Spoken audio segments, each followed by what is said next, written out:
शांति।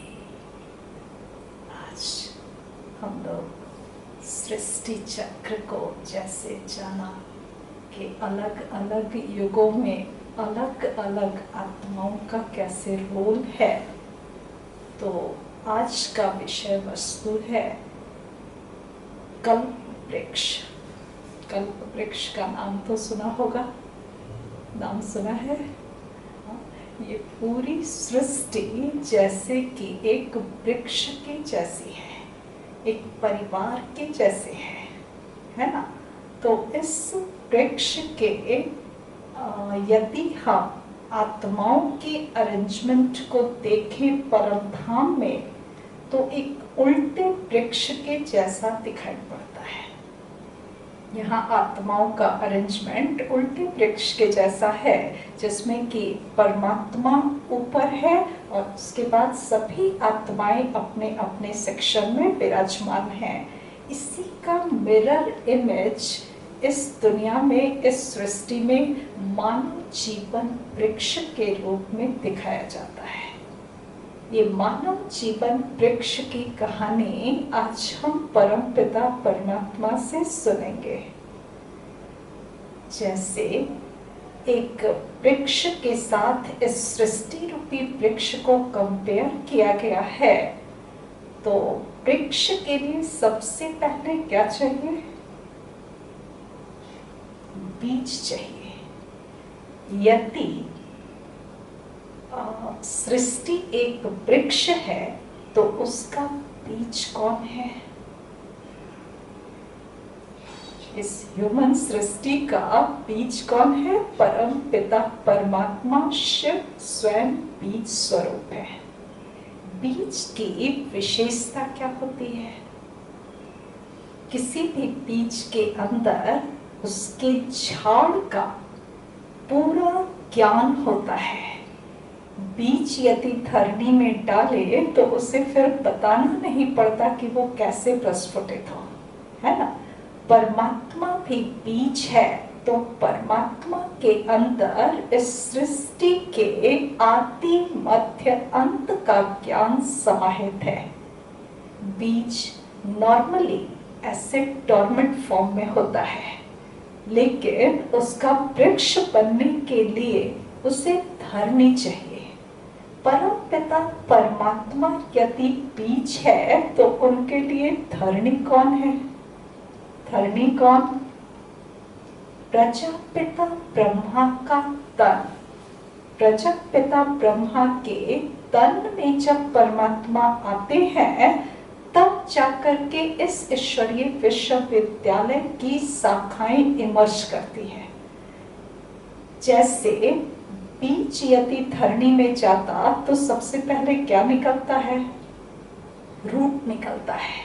तो यहाँ इस चित्र में दिखाया गया है कि रूट में अर्थात जड़ में ब्रह्मा वत्स बैठ करके तपस्या कर रहे हैं। यहाँ ब्रह्मा कुमारी संस्था को जड़ से अर्थात आधार से तुलना की गई है। परमात्मा ब्रह्मा के द्वारा जब ज्ञान सुनाते हैं तो हम सभी ब्रह्मा कुमार कुमारियां तैयार होते हैं, तपस्या करते हैं और अपना ट्रांसफॉर्मेशन करते हैं। बीज और जड़ ये दोनों ही गुप्त होते, दिखाई नहीं पड़ते। किसी को भी कहे यदि कि यहाँ से एक वृक्ष उत्पन्न होने वाला है तो किसी को विश्वास नहीं होगा, है ना। तो ठीक ऐसे ही आत्माएं भी गुप्त हैं, परम पिता परमात्मा भी गुप्त है, ये ज्ञान भी गुप्त है, तो हमारा पुरुषार्थ भी गुप्त है। गुप्त रीति से हम पुरुषार्थ करके अपनी आदतों का, अपने संस्कारों का ट्रांसफॉर्मेशन करते हैं। ये ट्रांसफॉर्मेशन का अभी टाइम है, जिसको कि गुप्त युग या संगम युग भी कहते हैं, और इस समय सभी आत्माएं अपने आप को ट्रांसफॉर्म कर रही हैं। तमो प्रधान से सतो प्रधान बन रही हैं, ताकि हम सत्युगी सृष्टि में जाने के लायक बन जाए। अब जैसे कहा कि जब तक धरनी के ऊपर नहीं तना निकल जाएगा तब तक लोगों को विश्वास नहीं होता। जैसे ही ये ट्रांसफॉर्मेशन का कार्य संपन्न होगा, क्या होगा? सत्य की सृष्टि की पहली आत्मा कृष्ण का जन्म होगा, और एक बार कृष्ण का जन्म हो गया फिर किसी को ये विश्वास करने में देरी होगी? जैसे अभी कहते हैं कि नियर फ्यूचर में सत्य की सृष्टि आने वाली है, कृष्ण का जन्म होने वाला है, तो कोई विश्वास नहीं करते, है ना? लेकिन जब जन्म होगा तो विश्वास हो जाएगा। जैसे कि तना के रूप में ये सत्य की सृष्टि प्रस्फुटित होकर के निकल आई हो, है ना? लेकिन उस समय विश्वास करके कोई फायदा नहीं होगा। क्यों? क्योंकि वो ट्रांसफर का समय होगा, ट्रांसफॉर्मेशन का नहीं। उस समय कलयुगी आत्माओं के जाने का समय और सतयुगी आत्माओं के उतरने का समय होगा। तो उस काल में हम चाह कर भी कोई परिवर्तन नहीं कर सकते। इसलिए जो कुछ भी करना है, जो मेहनत अपने ऊपर करनी है चेंज होने की, ये अब ही करने का समय है। जब सत्युगी सृष्टि आएगी, अर्थात कृष्ण और राधे के जैसे 9 लाख आत्माओं का जन्म होगा शुरू में, तो ये सृष्टि परिवर्तित होगी। और ये तना, जैसे कि बताया 3000 BC से 1750 BC तक का 1250 साल का समय इस धरती पर सत्य की सृष्टि होगी। धीरे धीरे आत्माएं अपने समय पे उतरती जाएंगी, जनसंख्या बढ़ती जाएगी, कृष्ण और राधे बड़े होंगे, उनकी सगाई होगी, फिर वो गद्दी संभालेंगे लक्ष्मी नारायण के रूप में। इनकी 8 गद्दियां चलती हैं। इसके बाद तना और आगे बढ़ता है तो त्रेता युगी सृष्टि में राम और सीता की गद्दी चलती है 12 गद्दी। तो ये 20 गद्दियां तक जो है पूरे विश्व में एक धर्म, आदि सनातन देवी देवता धर्म, एक राज्य, एक भाषा, एक मत। ऐसे भी यदि वृक्ष को देखे तो स्टेम जो है वो सिंगल होता है, वहां कोई ब्रांचिंग नहीं होती। तो इसी तरह से ये सतयुगी और त्रेता युगी सृष्टि को स्टेम से कंपेयर किया गया है। अब इसके बाद 500 BC में बताया, अभी से 2500 साल पहले जैसे जैसे जनसंख्या बढ़ती है तो एक एक धर्म पिताएं आना शुरू करते हैं। तो जैसे जैसे एक एक धर्म पिताएं आएंगे तो एक एक ब्रांचिंग, मोटे मोटे ब्रांचेस जो है निकलना शुरू होते। सबसे पहले अब्राहम आते हैं, तो इनके पीछे जाने वाली जो भी आत्माएं वो सब इस्लाम धर्म को फॉलो करती हैं। और इनके आने के बाद इस्लाम धर्म में ओरिजिनली जो जन्म लेने वाली आत्माएं हैं वो सभी आएंगी। इस तरह से इस्लाम धर्म वंश विकसित होता है। इनसे 250 साल के बाद हमने देखा कि महात्मा बुद्ध आते हैं और इनको फॉलो करने वाले और इनके धर्म में आने वाले जो भी होंगे वो एक ब्रांच के रूप में बौद्ध धर्म के रूप में एस्टेब्लिश होंगे। इनसे 250 साल के बाद क्राइस्ट जब आते तो इनसे जो शाखा निकलती इसमें वो क्रिश्चियन धर्म को फॉलो करने वाले होते हैं। इन तीनों ब्रांचेस के बारे में हम लोगों ने कल देखा था। इसके अलावा अभी से 500 साल पहले, अभी से 1500 साल पहले अर्थात 500 AD में शंकराचार्य जी आते हैं जिन्होंने संन्यास धर्म की स्थापना की। जैसे उस समय तक जो है पूजा पाठ ये शुरू हो गया था, द्वापर काल आ गया, तो द्वापर काल में ईश्वर को पाने के लिए हमने भक्ति आरंभ की। पर जब शंकराचार्य जी आए तो इन्होंने देखा कि घर गृहस्थ में रहते भगवान को पाना बहुत मुश्किल है। तो इन्होंने जैसे घर गृहस्थ का त्याग का एक मार्ग अपनाया जिसको हम निवृत्ति मार्ग कहते हैं। अब जिन व्यक्तियों को इनकी शिक्षाएं अच्छी लगी, इनका मार्ग अच्छा लगा, वो इन्हें फॉलो करने लगे और वो सभी जो है वो संन्यास धर्म के हो गए। इनसे 100 साल के बाद मोहम्मद साहब आते हैं 600 AD में, अभी से 1400 साल पहले। इनको जिन्होंने भी फॉलो किया, इनकी एक अलग ब्रांचिंग हो गई मुस्लिम धर्म बस। मुस्लिम धर्म इस्लाम धर्म में इंक्लूडेड है, लेकिन इस्लाम की और ढेर सारी शाखाएं हैं, सिया है, सुन्नी है, छोटे छोटे ढेर सारे ब्रांचेज हैं जो सब इंक्लूड करके इस्लाम धर्म में आता है। ये सारी शाखाएं द्वापर काल में आई। एक धर्म विकसित हुआ जो है गुरु नानक जी के द्वारा, अभी से 500 साल पहले सिख धर्म की स्थापना इन्होंने की 1500 AD में। तो जो इनको फॉलो करने लगे वो सभी सिख धर्म के हो गए। तो इस तरह से मोटे मोटे ब्रांचेस जो है इस सृष्टि रूपी वृक्ष में डेवलप होते हैं।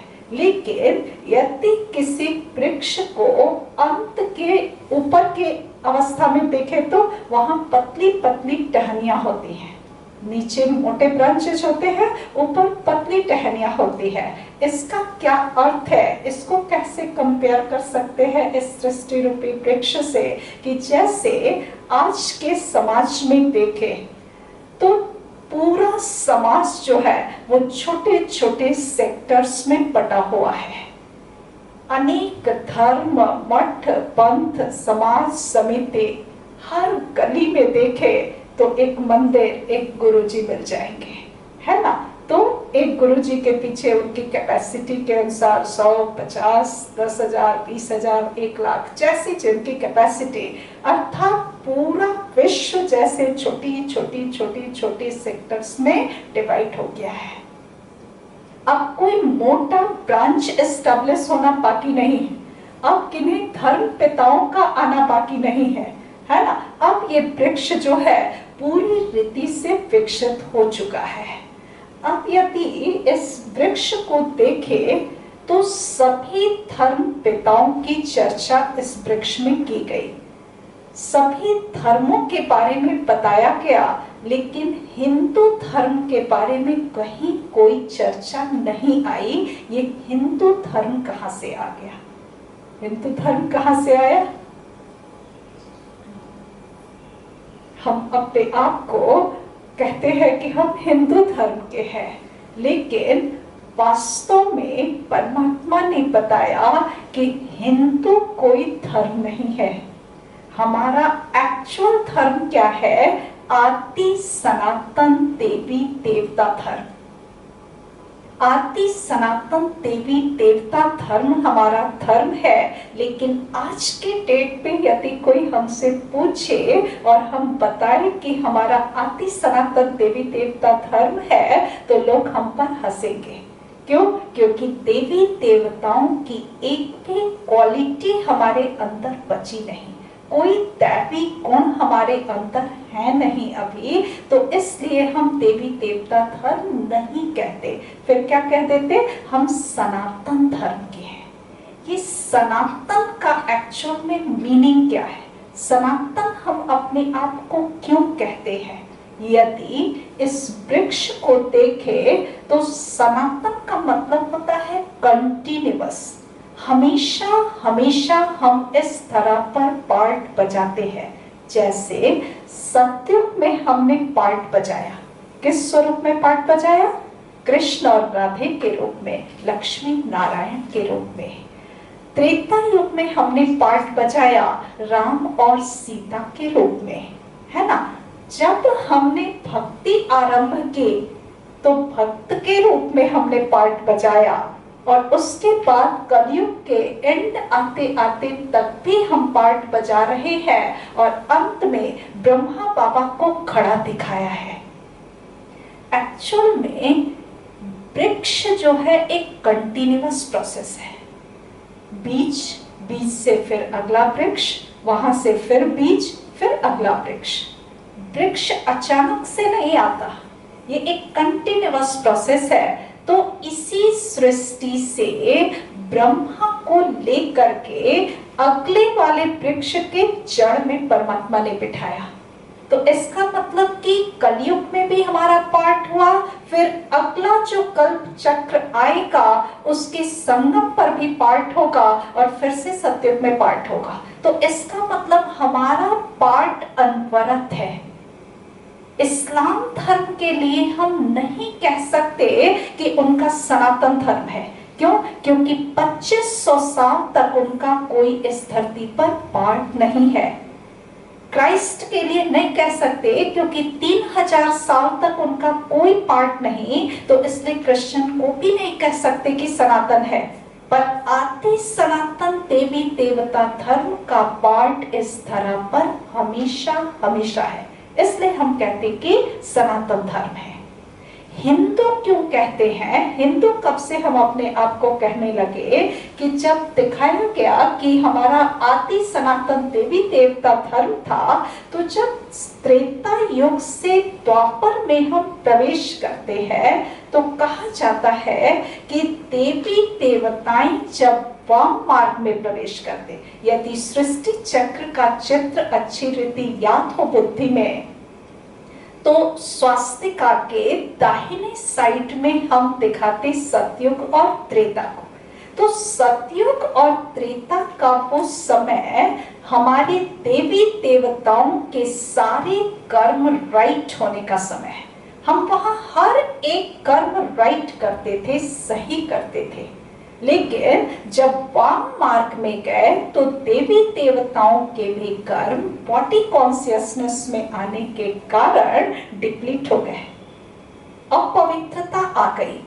तो जब अपवित्रता प्रवेश करती है, बॉडी कॉन्शियसनेस प्रवेश करती है इस धरती में, तो एक बार इस पूरी सृष्टि पे हलचल होता है, भूकंप आता है, प्राकृतिक आपदाएं आती हैं। और उस आपदाएं में क्या होता है कि दिखाते हैं शास्त्रों में कि सोने की द्वारिका जो है वो अंदर चली गई, समुद्र के अंदर चली गई, ऐसा दिखाते। तो जो सत्युगी सृष्टि, त्रेता युग की सृष्टि, जो सोने की चिड़िया भारत कही जाती थी, वो जो है वो खत्म हो जाती है।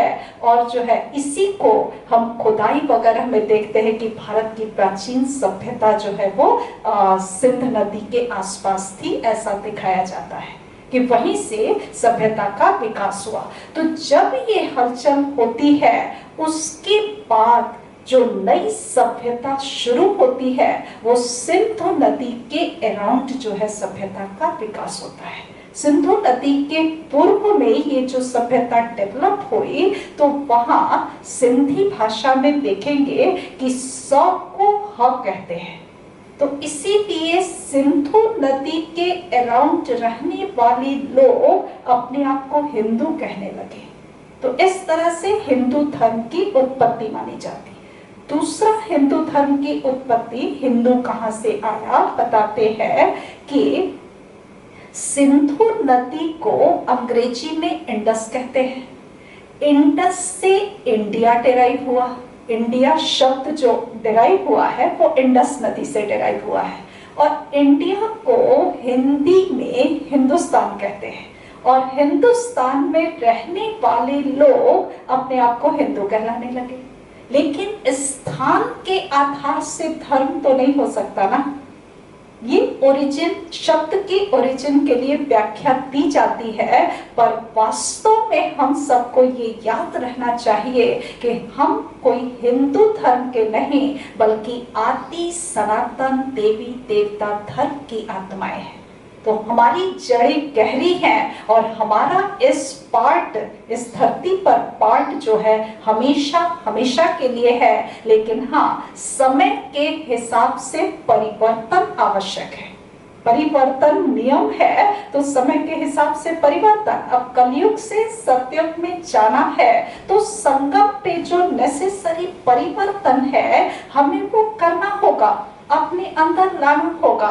क्योंकि ये साइंस में भी थ्योरी दिखाते हैं कि सर्वाइवल ऑफ द फिटेस्ट, हम उस दुनिया में जाने के लिए फिट होंगे तभी तो जाएंगे ना, तभी तो सरवाइव करेंगे ना। तो इस तरह से इस धर्म की व्याख्या की जा सकती है। अब ये वृक्ष जो है वो पूरी तरह जड़ जड़ीभूत हो चुका है, जहां एक धर्म, एक राज्य, एक भाषा, एक मत थे, वहां अब अनेक धर्म, अनेक राज्य, अनेक भाषा, अनेक मत। एक घर के अंदर जितना सिर है उतना मत है ना। हर घर में जो है वो अलग अलग मत वाले लोग, कहते 100 मील पे भाषा बदल जाती है, लेकिन यहाँ तो एक घर के अंदर भी जो है वो अनेक भाषी लोग आज को देखने को मिलते। तो जब इतनी विविधता आ जाती है, तब परम पिता परमात्मा को फिर से इस धरा पर आना पड़ता है, पुनः सत्य की सृष्टि के एस्टैब्लिशमेंट के लिए। तो इस तरह से ये सृष्टि रूपी वृक्ष जो है, इसकी स्थापना होती है, इसकी पालना होती है, इसका विकास होता है। ये तो रही स्थापना की बात। अब इसकी विनाश कैसे होगी, ये जो है हम लोग डिटेल में समझेंगे कि कैसे ये सृष्टि रूपी वृक्ष जो है वो परमात्मा इसके बीज हैं और ये एस्टैब्लिश हुआ, कैसे स्थापना हुई, कैसे इसकी पालना हुई। अब सपोज वर्तमान समाज जहां अरबों आत्माएं पार्ट प्ले कर रही है, पूरा विश्व जो है जैसे एक परिवार है, लेकिन कैसा बिखरा हुआ, अलग अलग अलग। अब इतनी बड़ी सृष्टि की विनाश कैसे होगी, क्योंकि जब स्थापना का कार्य संपन्न होगा तो इसी धरती पर सत्य की सृष्टि आएगी, तो जरूर पुरानी सृष्टि का सफाया होना निश्चित है। तो इतनी बड़ी सृष्टि का सफाया कैसे होगा, क्योंकि नाटक मंच एक ही है, नाटक मंच एक ही है। तो यहाँ पारी आती है महाभारत की। महाभारत का नाम तो सुना ही है, हाँ? उसमें कौन कौन सी सेनाएं थी? 3 सेनाएं थी, एक कौरवों की, एक पांडवों की और तीसरी सेना यदुवंशियों की, जो कृष्ण की सेना थी, यदुवंशियों की। यहाँ वर्तमान परिप्रेक्ष्य में हमें महाभारत को समझने की आवश्यकता है। दिखाया जाता है कि कुरुक्षेत्र के मैदान में महाभारत की लड़ाई हुई थी। ये कुरुक्षेत्र का मैदान, ये क्या एक पर्टिकुलर जगह पे है? यदि हम अपनी बुद्धि पर जोर दें तो बेसिकली कुरुक्षेत्र जो है ये हमारा कर्म क्षेत्र है। मानते हैं, गीता में भी लिखा है ये कर्म भूमि है तुम्हारी, जहां की तुम पार्ट बजा रहे हो। तो हम इस कुरुक्षेत्र के मैदान में अपना रोल अदा कर रहे हैं। तो जब अपना रोल अदा कर रहे हैं तो हमें ये डिसाइड जरूर आज के ही डेट में कर लेना पड़ेगा कि हम किस सेना में हैं। या आप ये कहेंगे कि हमें लड़ाई झगड़ा से कोई मतलब नहीं, हम अलग ही ठीक है, हम तो शांत ठीक है, अलग नहीं। चूंकि कर्म क्षेत्र के मैदान में है तो जरूर हमें किसी न किसी पक्ष में शामिल होना होगा। तो जरूर जब इतना महत्वपूर्ण डिसीजन लेना है तो हमें तीनों सेनाओं के बारे में वर्तमान परिप्रेक्ष्य के हिसाब से उनकी असलियत को जानना जरूरी है। सबसे पहले हम यदुवंशी सेना के बारे में बात करें। यदुवंशी कौन? परम पिता परमात्मा ने हमें सिखाया, बताया कि जो आज के साइंस के घमंडी लोग हैं, जिनको अपनी साइंस का अहंकार है। साइंस बुरा नहीं है, साइंस बुरा नहीं है, साइंस के आविष्कार बुरे नहीं हैं, पर उनका इस्तेमाल हम किस रीति से कर रहे हैं इस पे डिपेंड करता है। तो जो साइंस के अहंकार के कारण पूरी दुनिया को जैसे ध्वस्त करने में लगे हुए हैं, परमात्मा ने इनको कैटेगराइज किया, इस ग्रुप को यदुवंशी सेना के रूप में। अब हम लोग भी साइंस वाले हैं तो थोड़ा अच्छा नहीं लगेगा, तो इसको सूक्ष्मता से समझने की आवश्यकता है कि परमात्मा ने ऐसा क्यों कहा होगा।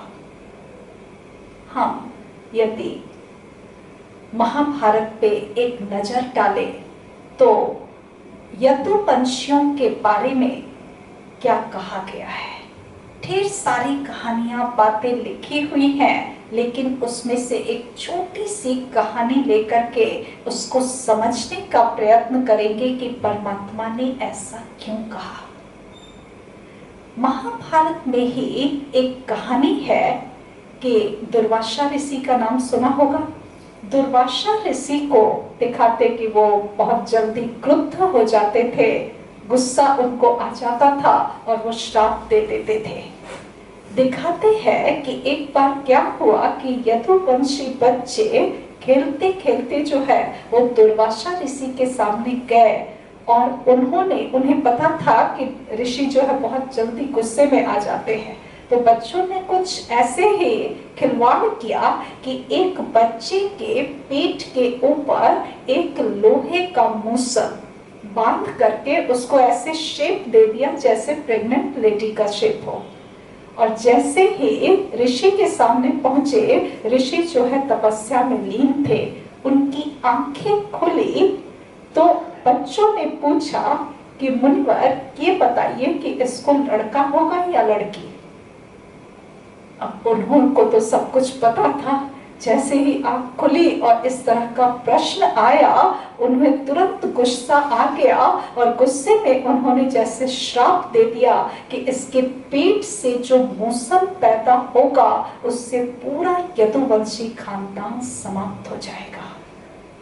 अब इस कथा के वास्तविक रहस्य को हम समझने का प्रयत्न करें कि किसी के भी पेट से मूसल पैदा होना ये जो है असंभव है। जब बच्चों ने, कहानी आगे क्या कहती है कि जब बच्चों ने ये सुना और बच्चों को ये पता कि ऋषि का श्राप जो है व्यर्थ नहीं जाता, तो उन लोगों ने क्या किया, जल्दी से वो मूसल को निकाल करके 100 टुकड़े में तोड़ करके ले जाके सागर में फेंक दिया।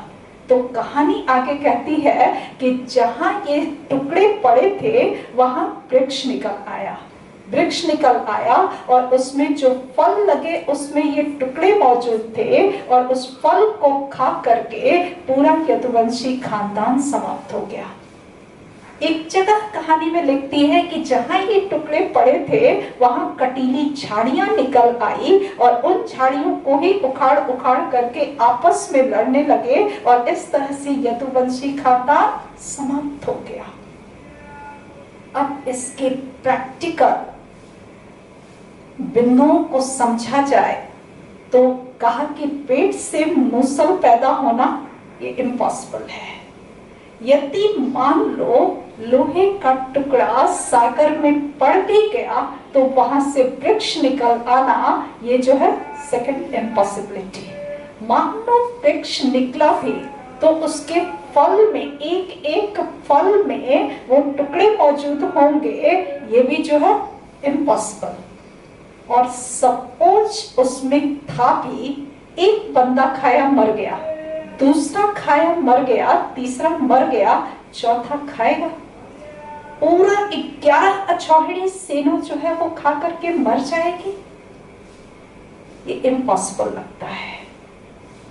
इसे हम इस ईश्वरीय महावाक्य से तुलना करके देखें, जैसे बात बात में हम लोग कहते हैं कि इनके पेट में बात नहीं बचती।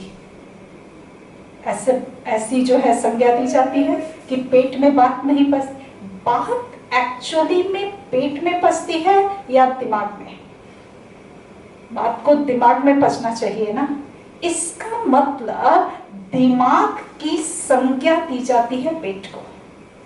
तो ये जो पेट से मूसल पैदा होने की बात है, इसका एक्चुअल मीनिंग ये है कि इस दिमाग रूपी पेट से, साइंटिस्ट के दिमाग रूपी पेट से जो मूसल अर्थात मिसाइल पैदा हुए हैं। महाभारत में जहां जहां भी मूसल शब्द का प्रयोग हुआ है, उसको यदि हम मिसाइल वर्ड लिख करके वहां देखें तो वो एग्जैक्टली आज के मिसाइल्स का वर्णन है। वहां भी सभी उसी नाम से जो मिसाइल यूज हुए हैं, मूसल यूज हुए हैं, वो आज उसी नाम से वर्तमान में बन करके तैयार हैं। ब्रह्मास्त्र, आग्नेयास्त्र, ये सब महाभारत में वर्णन है जो कि आज के डेट में मौजूद है। इतना ही नहीं कहते कि इतना ज्यादा न्यूक्लियर बॉम्ब्स एंड मिसाइल्स हमने तैयार करके रखे हैं कि ऐसी सृष्टि एक दो बार नहीं, पूरे 40 बार इस सृष्टि को हम खल्लास कर सकते हैं। इतना न्यूक्लियर बॉम्ब्स हमने बना के रखा है। और सिर्फ इतना ही नहीं, कंप्यूटर में डेटा फीड करके रखा हुआ है। किस कंट्री को उड़ाना है, ये सब कुछ डेटा फीडेड है। सिर्फ एक बटन दबाने की देरी है। तो इस तरह से ये जो साइंस ने मिसाइल्स पैदा किए हैं, ये निमित्त बनता है आज की सृष्टि जो साइंस का अभिमान है। दो जो महान कंट्रीज हैं, अमेरिका है, यूरोप वासी हुए, ये सब परमात्मा कहते आपस में तृतीय विश्व युद्ध में आपस में लड़ करके खत्म हो जाने वाले हैं। तो इस तरह से मूसल के माध्यम से पूरा यदुवंशी खानदान जो है वो समाप्त हो जाता है। दूसरी ग्रुप बची कौरवों की सेना। कौरव कौन?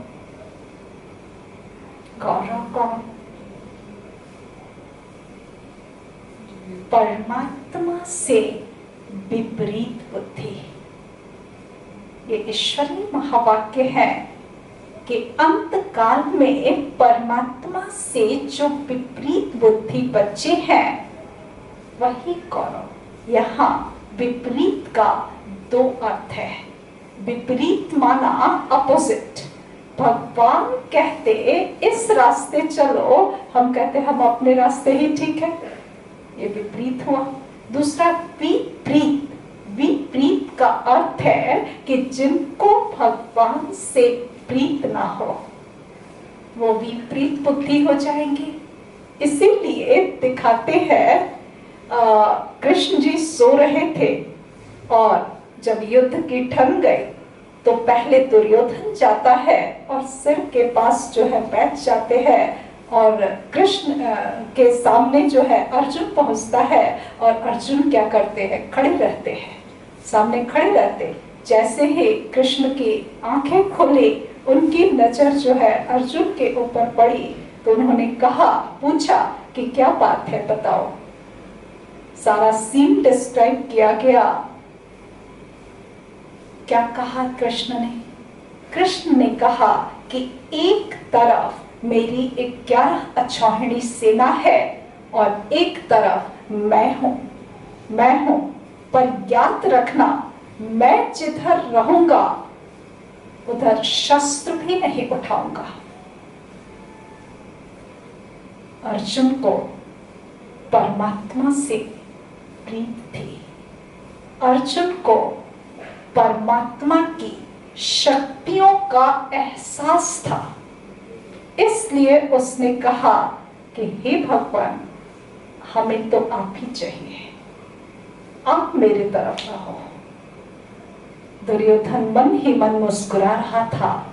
उसने सोचा कि एक तो ये अकेला ऊपर से निहत था, इसको लेकर मैं करूंगा क्या। उसे जो है अपनी मनपसंद जो है कृष्ण की सेना मिल गई। दोनों, यहाँ कोई लड़ाई की बात नहीं थी, दोनों अलग अलग, जिनको जो चाहिए था वो मिल गया, चले गए। ये क्या शो करता है? विपरीत बुद्धि, विपरीत बुद्धि। अब कौरव सेना के जितने भी पात्र दिखाए जाते हैं, हमें सब कुछ वर्तमान परिप्रेक्ष्य में समझना जरूरी है। आज दुनिया में यदि देखें तो क्या सारे पात्र नहीं दिखाई पड़ते? दुर्योधन के एक एक पात्र जो है ना, 100 बच्चे हैं, शकुनी है, धृतराष्ट्र है, ये एक एक पात्र जो है वो एक एक ग्रुप को डिनोट करता है। दुनिया में ऐसे ऐसे जो ग्रुप हैं, जैसे धन का दुरुपयोग करने वाले बच्चे आज दिखाई पड़ते हैं, शासन का दुरुपयोग करने वाले दुशासन दिखाई पड़ते हैं, इधर की बात उधर करने वाले, षड्यंत्र रचने वाले शकुनी भी हर गली के मोड़ पे दिखाई पड़ जाते होंगे। और बच्चों की गलतियों को अपनी आंखों के सामने देखते हुए भी बच्चों के मोह में अंधे धृतराष्ट्र और गांधारी भी दिखाई पड़ते हैं। तो इस तरह से यदि देखा जाए तो इस समाज में हर वर्ग के लोग जो है परमात्मा से विपरीत बुद्धि उपस्थित है। इनका विनाश कैसे होगा? ये बहुत बड़ा सवाल है। इनका विनाश कैसे होगा? क्या दिखाते हैं, क्या दिखाते शास्त्रों में? इस चित्र को ध्यान से देखिए। दिखाया जाता है, एक तरफ दिखाया कौरव सेना, दूसरी तरफ दिखाते पांडव सेना। दोनों सेनाएं खड़ी हैं और बीच में, बिल्कुल अर्जुन ने कहा कि रथ को बीच में ले चलिए, बीच में आकर के रथ को रोक दिया। इस रथ के ऊपर अर्जुन रथी और कृष्ण क्या बने हुए हैं? सारथी बने हुए हैं, सारथी बने हुए हैं। दिखाया जाता है कि अर्जुन जो है वो सामने अपने संबंधियों से लड़ने के बिल्कुल मूड में नहीं है, उसे मोह घेर रहा है। और कृष्ण जो है उनको गीता ज्ञान सुना रहे हैं, गीता ज्ञान दे रहे हैं, तरह तरह से कन्विंस कर रहे हैं। अर्जुन बहुत समझदार था, अर्जुन बुद्धि में बहुत ही तेज बुद्धि का था, बहुत समझदार था।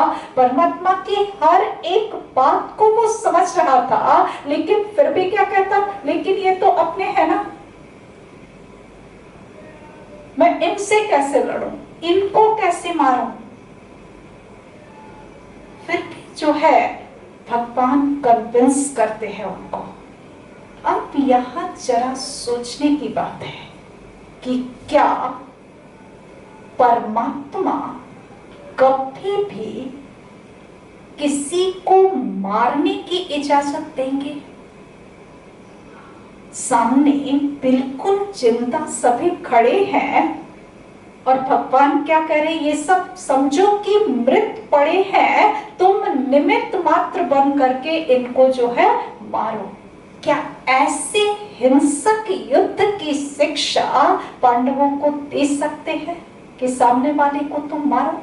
अच्छा, उस समय की बात छोड़ो, यदि वर्तमान समाज के नियमों को, न्याय को देखे तो क्या आज के डेट में भी देखो, कलयुग का अंत चल रहा है, यहाँ भी यदि सपोज कोई धर्म का पक्षधर है, बहुत अच्छा है, अच्छे दिल का नेक इंसान है, सब कुछ अच्छा करता है, सच्चा है, और सामने वाला यदि कोई अधर्मी भी है, उसके सारे बायोडाटा उपलब्ध है कि इसने सब कुछ किया हुआ है गलत, फिर भी क्या आज की न्याय व्यवस्था जो है वो एक धर्मी को अधर्मी को मारने की इजाजत देगा कि तुम अच्छे हो और सामने वाला बुरा है, इसलिए तुम अपना बंदूक उठाओ और इनको मार दो? क्या ऐसी जो है व्यवस्था है आज के वर्तमान समाज में? तो सोचो, जब आज कलयुग के एंड में भी ये व्यवस्था नहीं है कि किसी अधर्मी को मार दिया जाए, तो उस समय जब साक्षात भगवान धरती पर होगा तो भगवान कैसे अपने मुख से ये बात कहेगा कि तुम इनको मारो।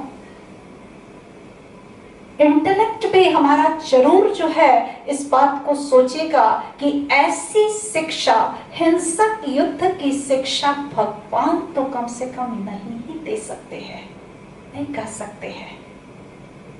तो इससे हमें ये महसूस होता कि भगवान ने जो है वो पांडवों को कौरवों के प्रति उकसाया नहीं था मारने के लिए या युद्ध करने के लिए, है ना। तो फिर वही सवाल उठता है कि फिर आखिर कौरव कैसे मरेंगे। हम मान लेते यहाँ पे कि भगवान ने पांडवों को कौरवों को मारने के लिए नहीं कहा, हिंसक युद्ध के लिए नहीं कहा, तो हम फिर उसी सवाल पे अटकते हैं कि फिर कौरवों को कौन मारेगा, कौरव कैसे खत्म होंगे। उन्हें पांडवों को मारने की जरूरत नहीं, वो स्वयं ही गृह युद्ध आपस में सिविल वॉर में मर जाएंगे। जब हमने देखा कि तृतीय विश्व युद्ध होगा और ये महान कंट्रीज जो हैं वो आपस में लड़ करके सब मर जाएंगे, तो सोचो उस समय जो कंट्रीज नहीं पार्टिसिपेट करेंगे इस थर्ड वर्ल्ड वॉर में, उनकी अर्थव्यवस्था की क्या हाल होगी। वर्तमान में ही अर्थव्यवस्था इतनी जो है चरमरा गई है, नियर फ्यूचर में हमारी अर्थव्यवस्था की क्या हाल हो जाएगी। कहते कि लोग भूखों मरेंगे, खाने के बिना मरेंगे। लड़ाई कोई जगह जमीन जायदाद के लिए नहीं, एक रोटी के लिए होगी। कहते एक रोटी कहीं से यदि बन रहा होगा तो 1000 आत्माएं उस पे ऐसे लुझेंगी। पानी के लिए, अन्न के लिए, पानी के लिए आज से 20-25 साल पहले कभी भी ऐसा बैनर देखा था कि जल की एक एक बूंद बचा? कभी सपने में भी सोचा था कि पानी जैसी चीज जो है वो खत्म हो जाएगी? कभी नहीं सोचा था। सोचा था ये तो अथाह संपदा है, पर आज वर्तमान में पानी की किल्लत देखने में आ रही है। फ्यूचर में अनाज की किल्लत होगी, लोग भूखों मरेंगे। तो भूखों जब मरेंगे उस समय आपस में मारकाट करेंगे। ये पूरा कौरव संप्रदाय जो है आपस में लड़ झगड़ करके मर जाएंगे रोटी के लिए, रोटी के लिए।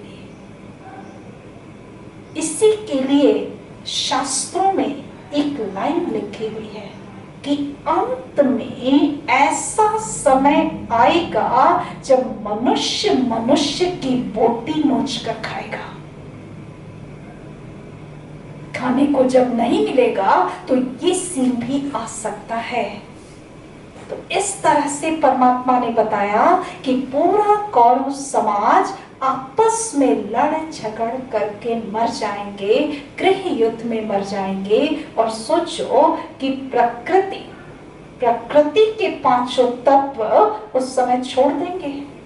जिस प्रकृति का हमने इतना दोहन किया, जिस प्रकृति को इतना दुख पहुंचाया, क्या वो अपना बदला नहीं लेगी? प्रकृति भी अपना बदला निकालेगी। पांचों तत्व एक साथ अटैक करेंगे। भूकंप भी आएगा, बाढ़ भी आएगा, सुनामी आएगी। हर एक चीज जो है वो लास्ट में अपने को रीऑर्गेनाइज करेगी। जिस प्रकृति को हमने इतना जो है मिसयूज किया, कहते भी है कि धरती के पास मनुष्य की नीड पूर्ति करने के लिए अथाह है, पर ग्रीड को पूर्ति करने के लिए नहीं है। आज हम अपने लोभ के वश जो है प्रकृति का दोहन करते चले जा रहे हैं। तो ये प्रकृति भी अपने को जो है सामंजस्य में लाएगी अंत में। आप कह सकते हैं कि जिस समय बाढ़ आएगा या भूकंप आएगा तो वो क्या चेहरा देख करके मारेगा कि कौरव को मारना है कि पांडव को मारना है, कि सबको मारेगा? सबको मारेगा। तो फिर पांडव बनने का फायदा क्या हुआ? भगवान से प्रीत बुद्धि बनने का फिर फायदा क्या हुआ? अच्छा, आगे देखते हैं। पांडव कौन? पांडव कौन? भगवान से प्रीत बुद्धि। प्रीत बुद्धि बच्चे पांडव कहते, जिनके अंत समय में बुद्धि का, मन बुद्धि का तार परमात्मा से जुड़ा हो, बुद्धि की लाइन क्लियर हो, पांडव, वो पांडव। परमात्मा से प्रीत बुद्धि बच्चे पांडव। ऐसा सिर्फ 5 दिखाते, कौरवों को 100 दिखाते। नेगेटिविटी के अंदर जो है, बताया था, पावर नहीं होती, खोखलापन होता है, लेकिन पॉजिटिविटी ज्यादा नहीं चाहिए। 5% positivity is enough to change. तो ये जो 5 पांडव दिखाते हैं, ये भी रिप्रेजेंट कर रहे हैं, समाज के ऐसे ग्रुप को रिप्रेजेंट कर रहे हैं, जैसे हम समझे सहदेव। सहदेव से शुरू करें। सहदेव को जो ईश्वर के कार्य में सहयोगी बने। अभी हमें ये पता चल गया कि सृष्टि परिवर्तन का कार्य चल रहा है। ये समझ में आया टाइम साइकिल से कि सृष्टि परिवर्तन का कार्य चल रहा है। परमात्मा अभी कलयुगी सृष्टि को पतन करके सत्युगी सृष्टि बना रहे हैं, नई सृष्टि की स्थापना करते हुए कर्तव्य कर रहे हैं। तो इस कार्य में जो बच्चे सहयोगी बनते हैं, उनको क्या कहेंगे? सहदेव कहेंगे। अब हम सहयोग क्या दे सकते हैं परमात्मा को? है हमारे पास कुछ? जब हमारी बैटरी पूरी तरह से डिप्लीट हो चुकी है, इस समय में हम परमात्मा को कैसे सहयोग कर सकते हैं? परमात्मा को भी पता है कि बच्चे बिल्कुल खाली हो चुके हैं, कुछ भी नहीं है, फिर भी परमात्मा कहते कि हर एक आत्मा के पास 24 घंटे का टाइम है या कोई कहेगा मेरे पास नहीं है? उस 24 घंटे के समय में से परमात्मा कहते कि सिर्फ 1 घंटा, यदि 1 घंटे का समय भी कोई बच्चा इस ईश्वरीय कार्य में सहयोग देता है, वो सहदेव, वो हमारा सहयोगी। अब सपोज हमने डिसाइड किया कि हम ये 1 घंटा इस कार्य में देंगे, तो रोज सपोज आना शुरू किए, ईश्वरीय विश्वविद्यालय में आना शुरू किए, तो अपने आगे पहले से कुछ अच्छे लोग होंगे जो अपना परिवर्तन कर रहे होंगे, ईश्वरीय संघ का रंग लगा रखा होगा। उनको देख करके हमें ऐसा लगेगा ना कि इनके जैसा बनना चाहिए। ब्रह्मा बाबा को देखते हैं, मम्मा को देखते हैं, जगदम्बा सरस्वती को देखते हैं, लगता है इनके जैसा बनना चाहिए, तो हम क्या करते हैं? फॉलो करते हैं, उनको फॉलो करते हैं, उनकी नकल करते हैं, उनकी कॉपी करते हैं। कॉपी करते हैं तो हम नकुल बन जाते हैं। जब एक स्टेप ऊपर उठा, कॉपी किया, नकल किया, ये कैसे बोलते हैं, कैसे चलते हैं, कैसे बिहेव करते हैं, इसकी जब हम कॉपी करके अपने जीवन में उतारना शुरू करते, तो हम एक स्टेप आगे नकुल बन जाते हैं। हर रोज हम यहाँ आते हैं, परमात्मा के ईश्वरीय महावाक्य को हम सुनते हैं, इस ज्ञान को अपने जीवन में अर्जन करते हैं, तो हम क्या बन जाते? अर्जुन बन जाते हैं। अर्जुन माना ज्ञान अर्जन करने वाला, ज्ञान को अपने जीवन में धारण करने वाला अर्जुन। अब हमें ये नॉलेज पे मिल गया और ये नॉलेज किस लिए हासिल कर रहे हैं, ये भी परमात्मा ने बताया कि इस ज्ञान के आधार से हम योग लगाते हैं। परमात्मा से योग लगा करके अपने अंदर शक्तियां भरते हैं, और जब शक्तियां हम अपनी आत्मा में भरने लगते हैं तो हम शक्तिशाली भीम बन जाते हैं। अब हमारे अंदर नॉलेज भी है और शक्ति भी है, तो इस नॉलेज और शक्ति के आधार से अब हमारे जीवन में युद्ध जैसी परिस्थिति आती है। आप कहेंगे भगवान के बनकर फिर भी युद्ध जैसी परिस्थिति आएगी? हाँ, आएगी। यदि टेस्ट नहीं करेंगे तो भगवान पास कैसे करेंगे? तो युद्ध जैसी आई हुई परिस्थिति में हमें ये ज्ञान है और अंदर ताकत भी है, तो हम युद्ध की स्थिति में भी स्थिर बुद्धि रहना सीख लेते हैं, तो युधिष्ठिर बन जाते हैं। दुनिया में नॉलेज तो है, सबको नॉलेज है, गुस्सा नहीं करना चाहिए, चोरी नहीं करनी चाहिए, फिर भी कर लेते हैं। क्यों? क्योंकि ताकत नहीं है, आत्मा के अंदर पावर नहीं है कि गलत कार्य को ना कह सके। लेकिन जब आत्मा योग लगा करके शक्तिशाली बन जाती है तो उसके अंदर पावर आ जाती कि कैसी भी हलचल की स्थिति में वो स्थिर रह सके। इसको युधिष्ठिर कहेंगे।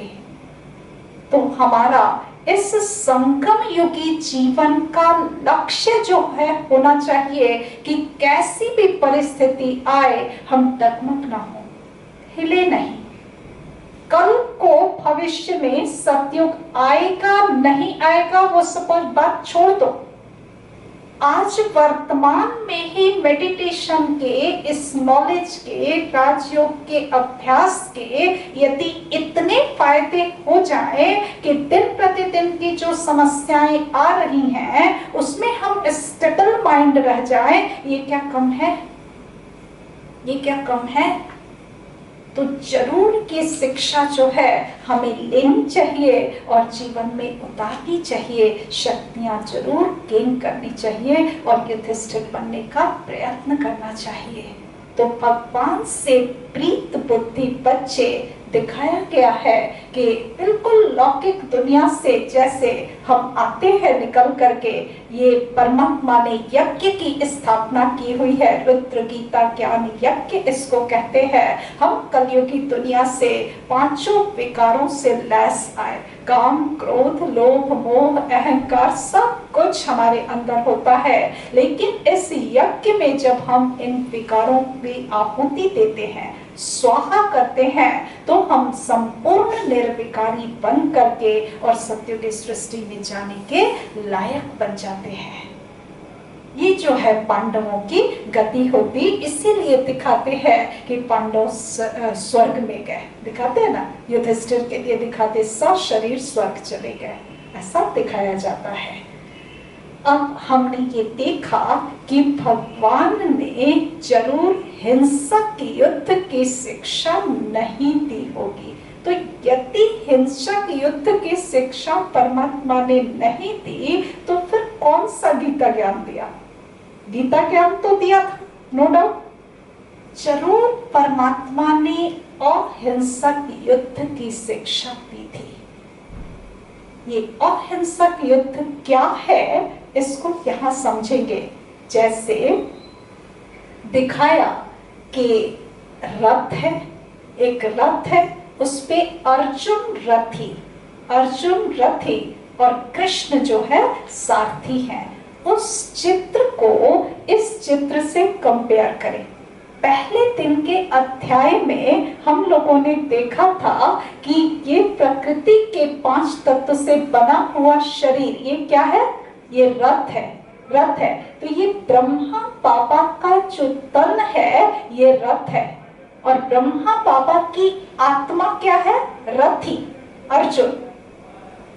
परम पिता परमात्मा का जब अवतरण होता है तो यहाँ आकर के ब्रह्मा बाबा की आत्मा के बाजू में परमात्मा भी बैठते हैं।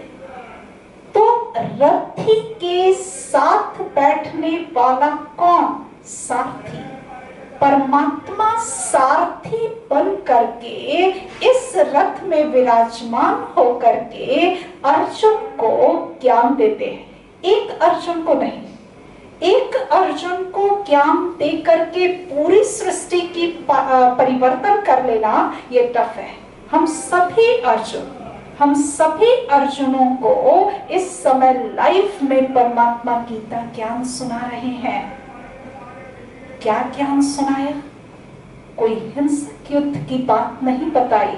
यदि गीता जाकर के फिर से पढ़े तो उसमें पढ़ेंगे कि हर 10-20 लाइन के बाद एक लाइन आता है, हे अर्जुन, काम महाशत्रु है, इस पर विजय प्राप्त करो। सोचो, युद्ध के मैदान में खड़े होकर के और काम विकार की बात करना, काम पर विजय प्राप्त करने की बात करना, ये कहां तक उचित है? फिर भगवान कहते हैं कि क्रोध तुम्हारा दुश्मन है, इस पर विजय प्राप्त करो। सोचो कि किसी को, सामने वाले को एक थप्पड़ भी लगाना हो तो अंदर से कितना क्रोध जनरेट करना पड़ेगा। पहले गुस्सा बहुत आएगा, चरम सीमा पर पहुंचेगा, तब तो सामने वाले को हम मार सकेंगे। एक तरफ भगवान कह रहे हैं क्रोध पर विजय प्राप्त करो, और दूसरी तरफ दिखा रहे हैं कि कह रहे हैं सामने वाले को मारो। यदि क्रोध पर अर्जुन विजय प्राप्त कर ही लेगा तो फिर सामने वाले को मार सकेगा? नहीं मार सकता। तो जरूर ये अहिंसक जो युद्ध परमात्मा ने सिखाया, ये काम, क्रोध, लोभ, मोह, अहंकार पर विजय प्राप्त करने की बात की है परमात्मा ने। गीता में यही कहा है कि ये जो काम, क्रोध, लोभ, मोह, अहंकार, ईर्ष्या, द्वेष तुम्हारे दुश्मन है, इस पर विजय प्राप्त करो। ये तुम्हारे शत्रु हैं। कहते भी है मन ही हमारा मित्र है, मन ही हमारा शत्रु है। तो इस पर विजय प्राप्त करने के लिए परमात्मा ने अर्जुन को जो है जागृत किया था, अर्जुन को उठाया था। तो ये अहिंसक युद्ध हुआ ना। तो इस अहिंसक युद्ध को तो जरूर जो है हम भी एक्सेप्ट करना चाहेंगे। ऐसे परमात्मा जब आकर के लाइफ में हमें सिखा रहे हैं तो क्यों नहीं सीख लेना चाहिए? जरूर सीखना चाहिए। ये ज्ञान हम बच्चों के लिए परमपिता परमात्मा आकर के अभी दे रहे हैं, इससे वंचित नहीं होना चाहिए। तो आज जाकर के आपको डिसाइड करना है कि हम किस सेना में शामिल हो। कोई भी, कहा गया था कि कोई भी निष्पक्ष नहीं रह सकता। यदि कोई निष्पक्ष रहना चाहे, इसका मतलब वो मौन और धर्म की स्वीकृति कर रहा है। तो हमें निष्पक्ष नहीं रहना है, हमें डिसाइड करना है कि किस ग्रुप में सम्मिलित होना है। तो ये डिसीजन आज आपको करना होगा। ठीक, चलो शांति।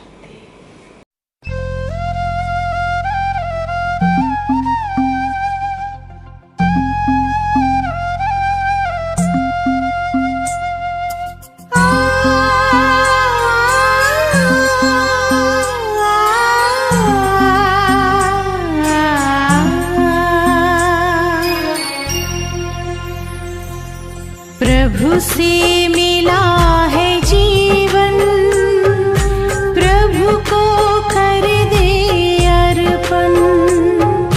प्रभु से मिला है जीवन, प्रभु को कर दे अर्पण। सबका भला हम करते चले,